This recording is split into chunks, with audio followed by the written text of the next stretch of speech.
प्रधानमंत्री मोदी ने देश के साथ धोखा किया है। वादा किया था फास्ट ट्रैक कोर्ट बनाने का, वादा किया था जिन भी लोगों ने नीट का पेपर लीक किया है उसे जेल भेजने का, फास्ट ट्रैक अदालत में मुकदमा चलाने का, लेकिन उसी फास्ट ट्रैक अदालत की जज का ट्रांसफर कर दिया गया है। और तो और सीबीआई के द्वारा भी कोताही बरती जा रही है, वकील समय पर नहीं भेजे जा रहे हैं।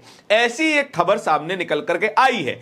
दिल्ली हाई कोर्ट में करीबन 138 जजों का ट्रांसफर कर दिया गया। इसमें वो जज भी शामिल थी जो कि नीट यूजी के पेपर लीक पर सुनवाई कर रही थी। रिंकू, हाँ जी, ये देख आगे तो चले। सत श्री अकाल बीजी। सत श्री अकाल पुत्र। अब साफ दिखाई दे रहा है बीजी। बहुत साफ दिखाई दे रहा है। बीजी इतने टाइम बाद नए चश्मे बनवा ही लिए। किसी अपने ने पैसे भेजे और हर महीने पैसे भेजेंगे। वाह, ਫੋਨਾਂ ਤੇ ਟੂ ਟੂ ਹੋਊਗੀ ਤੁਹਾਡੇ 1 ਤਰੀਕ ਤੋਂ ਬਾਅਦ। ਇਹ ਤੁਹਾਡੇ ਪੈਸੇ ਨੇ, ਇਹਦੇ ਨਾਲ ਕੋਈ ਅਮੀਰ ਨਹੀਂ ਹੋ ਜਾਣਾ ਤੁਸੀਂ। ਮਾਵਾਂ ਭੈਣਾਂ ਨੂੰ ਸਤਿਕਾਰ ਦੇ ਕੇ ਮੈਨੂੰ ਖੁਸ਼ੀ ਮਿਲਦੀ ਹੈ ਇਸ ਗੱਲ ਦੀ। मुख्यमंत्री माँ बेटी सत्कार योजना, आपका अपना भगवंत मान। फास्ट ट्रैक अदालत का गठन अभी अभी कुछ ही दिनों पहले हुआ था। पहली सुनवाई होने वाली थी, लेकिन पहली सुनवाई 27 तारीख को स्थगित करनी पड़ी और पहली सुनवाई, असल पहली सुनवाई 3 अगस्त को होनी थी। आज के दिन होनी थी, लेकिन सुनवाई से पहले ही ट्रांसफर कर दिया गया। अब प्रधानमंत्री जी के उस वादे का क्या होगा जो वादा उन्होंने रात को 12 बजे रील डाल करके किया था, जिसमें वो इमोशनल हुए, कहा कि हम फास्ट ट्रैक कोर्ट बनाएंगे, हेलो फ्रेंड्स कह करके शुरुआत की थी। तो क्या उन फ्रेंड्स के साथ गद्दारी नहीं हो गई? उन फ्रेंड्स के साथ धोखा नहीं हो गया जिन फ्रेंड्स को वादा किया गया था कि उनके पेपर लीक के बारे में प्रधानमंत्री जी कुछ सीरियसली स्टेप उठाने वाले हैं। 22 लाख बच्चे और उनमें से कई लाख बच्चों ने दूसरा नीट का एग्जाम नहीं दिया। अगर पेपर लीक ना होता तो जिन बच्चों ने एग्जाम नहीं दिया शायद वो डॉक्टर बन जाते, शायद वे डॉक्टरी की पढ़ाई करना शुरू कर चुके होते, लेकिन ऐसा नहीं हुआ। जिस लीक हुए पेपर के बारे में सुनवाई हो रही थी, उस सुनवाई में जो सीबीआई जांच कर रही थी, 27 जुलाई को हो रही सुनवाई में सीबीआई ने अपना वकील ही नहीं भेजा और वकील के ना आने के कारण उस दिन सुनवाई को स्थगित करना पड़ गया। यह कैसा फास्ट ट्रैक कोर्ट है जिसकी पहली सुनवाई ही समय पर नहीं हो पाती?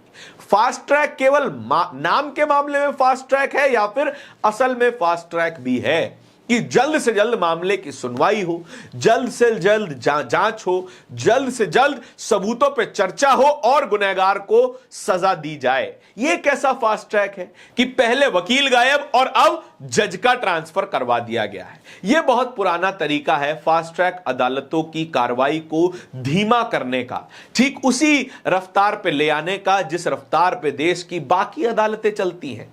देश की अदालतों में कितने सारे केसेस पेंडिंग है, उसकी संख्या लाखों में है, लेकिन तब भी एक्स्ट्रा जजेस की नियुक्ति नहीं की जाती, एक्स्ट्रा अदालतें नहीं बनाई जाती और फास्ट ट्रैक अदालतें जितनी गिनती में कम हैं उतनी ही वे धीमी कर दी जाती हैं। फास्ट ट्रैक अदालत केवल नाम भर की फास्ट है, काम उनका उतनी ही गति से चलता है जिस गति से वे पहले चला करती थी। जिस जज को हटाया गया है उस जज के बारे में मूर्ति नैन ने अपने ट्विटर अकाउंट पर लिखा है। क्या लिख रही हैं? सरकार की नीयत से बदबू आ रही है। पहले सीबीआई का वकील गायब और अब जज का तबादला। पेपर लीक मामले में सुनवाई करने वाली जज अनु ग्रोवर का अचानक ट्रांसफर हो गया। अब एक नए जज अजय गुप्ता इस मामले को देखेंगे। अनु गर्ग को एनआईए कोर्ट का जज बनाया गया है। यह तबादले समझ के परे हैं। फास्ट ट्रैक कोर्ट की सुनवाई को डिस्टर्ब करने का यह पुराना तरीका है। खुद प्रधानमंत्री ने पेपर लीक मामले में सुनवाई तेजी से और गंभीरता से करवाकर दोषियों को सजा दिलाने की बात कही थी, जो अब हवाई लग रही है। आपको क्या लगा था प्रधानमंत्री जी वादा करेंगे और वो वादा पूरा हो जाएगा? खैर, ये आपकी उम्मीदें हैं, लेकिन इस बात पर ध्यान दिया जाना चाहिए कि जिस मामले में पहली बार सुनवाई होने जा रही है और पहली सुनवाई स्थगित हो चुकी है, उस मामले की जज का अचानक ट्रांसफर हो जाता है। अगर यह ट्रांसफर पहले से भी प्लान्ड माना जाए तो क्या इस जज को उस सूची से बाहर नहीं किया जा सकता था? जिस सूची में ट्रांसफर किए जाने वाले जज थे, 138 जजों का ट्रांसफर किया गया है। ट्रांसफर से रोक करके जल्द से जल्द पेपर लीक पर सुनवाई नहीं की जा सकती थी? क्या कारण थे कि अनु गर्ग को अचानक एनआईए की कोर्ट में जज बना दिया गया? बेहतरीन खबर है, पेपर लीक हुआ है। पेपर लीक की सुनवाई भी बहुत तसल्ली से चलने वाली है। कुछ ज्यादा उम्मीदें मत पालिएगा। इस पूरी खबर के बारे में आपके क्या विचार हैं? कमेंट सेक्शन में बताइएगा जरूर। इस तरीके की और भी खबरों को देखते रहने के लिए बोलता हिंदुस्तान को सब्सक्राइब जरूर कीजिएगा। बहुत बहुत शुक्रिया।